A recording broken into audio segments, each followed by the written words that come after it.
Buddhāvataṃsaka, the Flower Ornament Sutra, Book 5, The Flower Bank World. Expounding the universal vows of the great hero. This is their power of freedom and enlightenment sights. The ground, arrayed with beautiful precious stones, radiates pure light, replete with all adornments, filling the cosmos equal to space. Buddha's power naturally manifests like this. Those who master the vows of universal good, those of great knowledge who enter the Buddha's realm, can know in this ocean of lands all such mystic transformations as these. Then universally good also said to the assembly, in the land masses of this ocean of worlds are seas of fragrant waters, as numerous as atoms in unspeakably many Buddha fields. All beautiful jewels adorn the floors of those seas.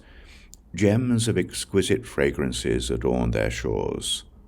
They are meshed with luminous diamonds. Their fragrant waters shine with the colors of all jewels. Flowers of all kinds of gems swirl on their surfaces. Sandalwood powder settles on the bottom of the seas. They emanate the sounds of Buddha's speech. They radiate jewel-like light. Boundless enlightening beings, holding various canopies, manifest mystic powers causing the adornments of all worlds to appear therein. Stairways of 10 kinds of precious substances are set out in rows, with balustrades of 10 kinds of jewels surrounding them.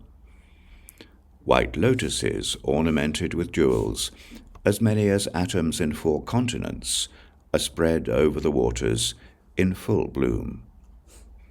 There are unspeakable hundreds of thousands of billions of trillions of banners of 10 precious elements, banners of belled gauze of raiments of all jewels, as many as sand grains in the Ganges River. Jewel flower palaces of boundless forms, as many as sand grains in the Ganges River. 100,000 billion trillion lotus castles of 10 precious substances, forests of jewel trees as many as atoms in 4 continents, networks of flaming jewels, as many sandalwood perfumes as grains of sand in the Ganges, and jewels of blazing radiance emitting the sounds of Buddha's speech.